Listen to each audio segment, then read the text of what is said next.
Hi, this is Bob Dotson with the NBC Today Show. You're watching Pavlina's Kids Place. Hey everyone, I'm Pavlina from Pavlina's Kids Place. I'm here in New York City at the New York Film Academy after an amazing presentation. I am here with broadcaster, author, and storyteller Bob Dotson. How are you doing? Well, I'm doing great, thank you. Yes, thank you. And I really enjoyed your presentation. That was amazing. I kind of need to get your book now. That's great. I appreciate it, yes. Well, anytime a reporter gets more than a minute 10 to talk, you can't shut us up. Definitely, the longer to talk, the better. Yeah. So I talked with Barbara Corcoran, and she said, I'm going to paraphrase really quick, but she would want someone to work for her that had failed and found a way to stand back up and to succeed and everything. And I recently read a Facebook post, and you actually said it at the very end of your presentation today, that it's not the fact that you're dealt a good hand of cards, but like if you're handed a bad set of cards, that you can play it well over and over. I think I said that correctly. Yeah. So how have you overcome like any kind of bad hand of cards or anything like that? And just tell me about that. Well, I'll tell you a brief story about my father. Yeah. He never graduated from college, and so the year that I graduated, he took me out for breakfast, and he said, I never went past the 5th grade. Wow. I said, really? He said, yeah, because he said, my dad left home, and I had to go work on a farm so that my mom would have enough money for my brother and sister. And about a year later, my aunt came, buggy whipped the farmer because he'd been steaming open letters that they'd sent to him and taking dollar bills out. Wow. So his first job was as a janitor, 10 years old, when he went back to St. Louis at an auto body factory, and everybody on the line spoke German or Italian. They were first-generation immigrants. He said it was the loneliest year of his life. Eventually, he went 23 years to night school. Talk about being dealt a bad hand and coming up with it, right? So he decided when I was born, his second child, that he ought to start his own company. And by this time, he'd gotten an honorary master's degree in ophthalmics, became an optician, make eyeglasses. Yeah. So he got a grinding stone with the last of whatever he had saved, $150 all he had in savings at that point, and he started the company. Because I said, well, Dad, we've had this middle-class life. He said, well, I started the company with a guy, and that Christmas, he took all the money and went to Mexico. Yeah. I said, what'd you do? He says, I started again. And then he said, in the next year, you got polio and couldn't walk for a year. Yeah. And my dad lived long enough to watch me climb the Statue of Liberty for a story for the Today Show. Oh my gosh. So that's a classic example of it doesn't require you being given a good hand. It's playing a bad hand well again and again and again. Exactly. That's amazing.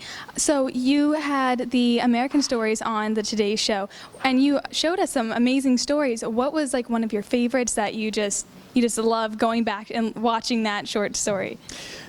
Usually when people ask me that, my response is the next story. Yes. But there really was a story that kind of resonated.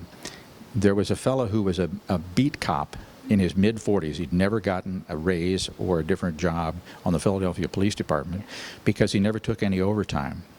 And I found out why. What he did was he was stationed for a time at the Philadelphia Children's Hospital, and he listened to these little kids with terminal illnesses saying, I'd like to meet Batman, or I'd like to throw a snowball. So he went to the doctors and he said, can I take him out to throw a snowball? Or can I get a neighbor to dress up as Batman and come in? And so he did. And he was giving kids their wishes.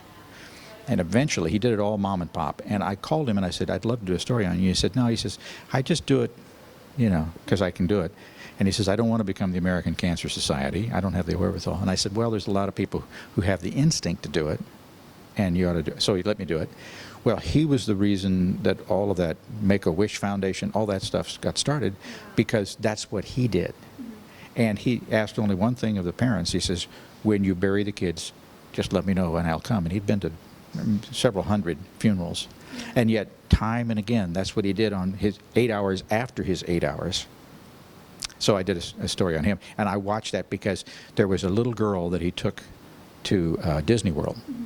And he always waited till he got enough money so the entire family could go, because the brothers and sisters, the only thing they remembered about the sick child is going to the hospital, right? So her dream was to meet Minnie Mouse. And of course, she did meet Minnie Mouse. And as a storyteller, the real challenge was, how do you do a story like that? Because you know the little girl's going to watch, and she's going to think she's going to die. So I had to write it very carefully. But the upshot was, her leukemia went in remission. She survived, and years later, she showed up at his doorstep with me, with a little girl who was the same age she was when Bill had taken her down to one of the first kids to go to Disney World, you know. So, you know, it was like a happy ending story.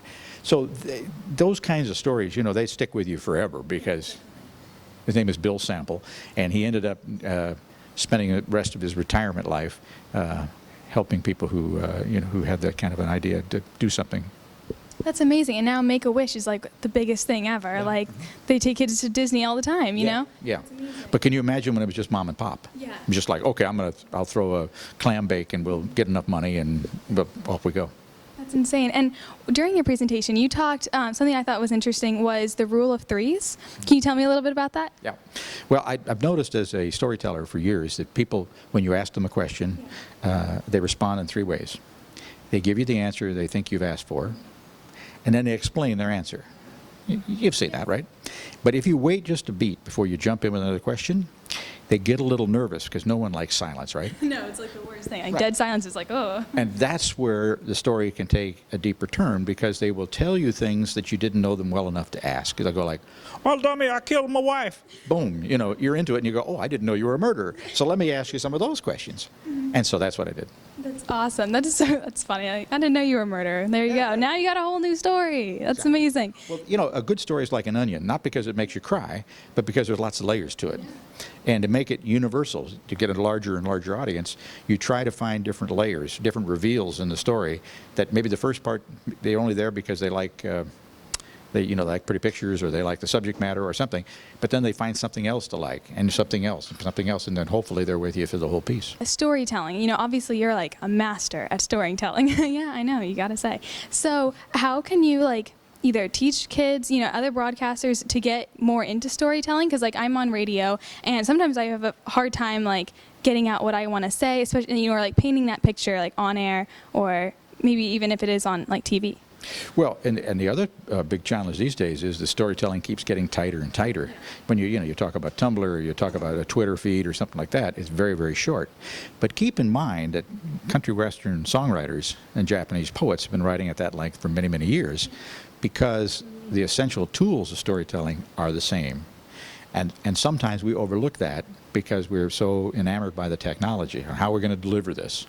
But to me, that's like talking about the circus tent instead of the circus act inside, which is the storytelling, and that's what people show up for, not the tent. They just assume the tent's going to be there.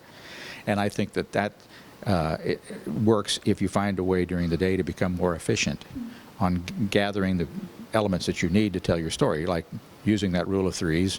You're going to find a deeper story sometimes than the one you set out to do, and when you do that, you'll have a much more interesting piece as you put it together, no matter how long it is. Yeah. That's amazing. Thank you so much for talking to me. You bet. Well, thank you. I appreciate it. I'll call my grandma and say, hey, look, I'm on TV. I'm on radio, too. Yes. Awesome. Thank you. Thank you.